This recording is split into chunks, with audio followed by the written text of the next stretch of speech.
I'm Colin Wright, and I'm going to answer some of your questions. First question.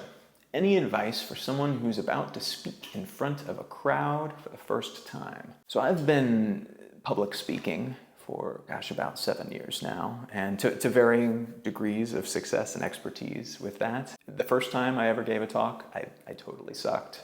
People were very polite and still spoke to me afterwards, but it wasn't very good. It was just very slow and plodding.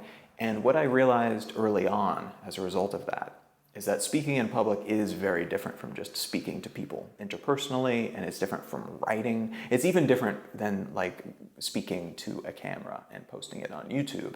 It is a very different creature that requires very different rhythms, a very different type of humor. It requires a very different type of interaction, like if you have slides, if you're responding to the audience and their input. So there's a lot of different considerations that are warranted when you're doing this type of thing. But it's also important to remember that those are things that you're not likely to learn by reading about it. It's not something that you're likely to just understand before you do it. And so going into it, thinking about these things and trying to account for them when possible, but also recognizing that you will get better and to kind of note what works and what doesn't. Some other general advice, dress in something that you are comfortable wearing so that you're not feeling additionally constrained in addition to kind of being short of breath and maybe your heart's going a little bit faster than usual. It is normal to get nerves before you go out on stage because like evolutionarily, biologically, we are not built to stand in front of a group of strangers and like not be afraid. We get very fight or flighty anytime that happens. So that's okay. Allow yourself to do that. Take some deep breaths. Remind yourself that it's good, that you know what you're talking about, that there is a reason that you are there speaking to these people, and try to enjoy it. I find that anytime I'm doing something like that, particularly early on before I'd done a bunch of public speaking, I try to remind myself that this is what I do. I just tell myself that, like, this is what you do. You are going to be communicating these things if it matters to you. And reminding yourself that you belong there tends to help. I find that helps for me. I've heard a few other friends of mine who do public speaking regularly tell me something similar, that reminding yourself of your own credibility and of the fact that you are doing the audience a favor, really, by speaking to them. They're not there to judge you, they're there to listen. And they are going to give you the benefit of the doubt, even if you stumble. So it's fine, whatever happens, allow yourself to enjoy it if you can get into that mindset. But worst case scenario, go through it and experience the heart palpitations and be a little bit panicked, and then afterwards figure out what you can improve upon and do even better next time. Good luck, enjoy it. Second question today, how do you choose which projects to put more time into and which to drop? This is a great question. I am a man of many projects. I am interested in so many different things, so it's really, really difficult for me to choose at any given point. And what I try to do when I'm initially investigating a new project, like my podcast is a great example. My podcast, Let's Know Things, is something I started relatively recently. I'm about 20 episodes in. And it requires a bit of investment to do it right, and a lot of time investment to do it right and to learn what you need to learn. And so what I told myself is that I would learn everything I needed to learn, put out a couple of episodes and see if I liked it.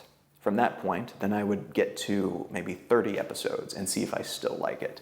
And if I get to that point, then it's like a full-on part of my life. It's something that I've made integral to everything else that I do. So by the time I reach 30, I better have a plan to make it financially sustainable. I better have a plan in terms of expansion, where I'd like it to go. But up until that point, I allow myself to pivot dramatically and incentivize myself to learn from all the mistakes that I will make. And I try to look at it in that way, like it's something that I'm committed enough to getting to a certain point. I will make it to this many episodes, but I'm also committed in a way that allows me to not feel horrible about it if I decide to cut it loose, because it doesn't fit with my lifestyle. It's not something I actually enjoy. It's something that requires a whole lot more time than I thought it would, and the time is not worth the benefit that I get from it. All different reasons that you might want to cut something like that loose. And it's really important to set those types of deadlines for yourself, whether it's a time deadline, I'll do this for 3 months and then I'll check in and see. Or if it's like a deliverable deadline, I will do X number of episodes, or I will write 2 songs on this instrument that I'm learning, or I will get 1 million views on YouTube or something like that. Set something that you can accomplish, something that will be a long enough duration that you can really go through the paces and make it a part of your lifestyle, but not so many that it becomes a part of your lifestyle completely and inextricably before you have a chance to cut it off if you need to, and if you decide that you want to. And so probably at least half of all of the projects that I start, I end up cutting away. By the time I reach a certain point, like with YouTube, like with the podcast, I've reached a point with both where I've decided to continue to do it because I enjoy it and they fit with my other projects really well. And they are things that I can do with my current lifestyle and with the equipment that I have. I've put in the time to learn what I need to learn, and I've got the equipment that I need, made those investments, and it proved to be worthwhile. So I'm sticking with it. That said, based on what I learned over the course of the months that I've been doing these things, I also learned, oh hey, I don't need this specific equipment that I purchased, so I need to get rid of that. And hey, these other skills that I learned are not immediately useful for this, but it does help with like music recording. So maybe I'll move in that direction next. Maybe I'll put out an album or something. That would be interesting. And so each of these pieces can lead to other things, and they can be utilized later if you want to, if you're paying attention to it and looking at it in that way. None of these pieces have to go to waste. You can use the whole buffalo, ideally. But there are also things that you don't necessarily need to commit to. And just because you learn something and invested in something, don't be suckered by that sunken costs argument. I've invested this much, so I might as well continue to invest more in something that I don't enjoy. It's a bad argument. It's not something that you should do. Allow yourself to break free, but set very smart deadlines so that you ensure that you have a full understanding of what you're doing before you decide to continue on or cut your losses. In terms of criteria that I use to determine what to stick with and what not to, it's really complex. There's so many different variables. The main one is, do I enjoy this? My kind of core philosophy of my work is that if I'm going to be spending a great deal of my time doing this, it is silly to bring something into my life that I don't enjoy.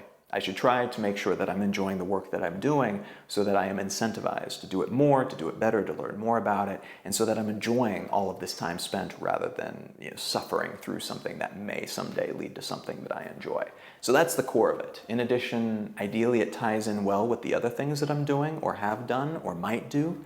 And so it's like a connective tissue between all of the other projects that I have. That way I can benefit in some ways from the transitionary experiences and connections and such from other things from the past, but then I can use it as kind of a jumping off point to other things in the future as well. And then you also want to make sure that it's sustainable.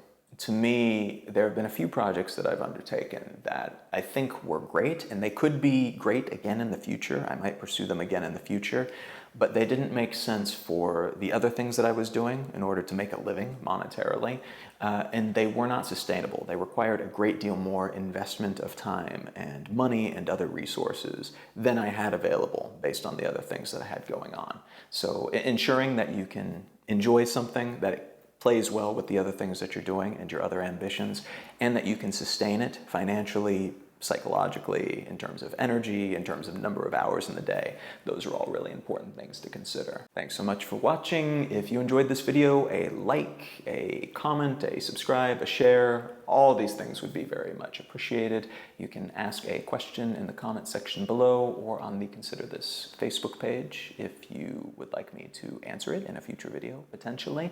You can find out more about me and my work at colin.io. You can find my blog at exilelifestyle.com. My podcast is letsknowthings.com, and my username on pretty much every social network is Colin is my name.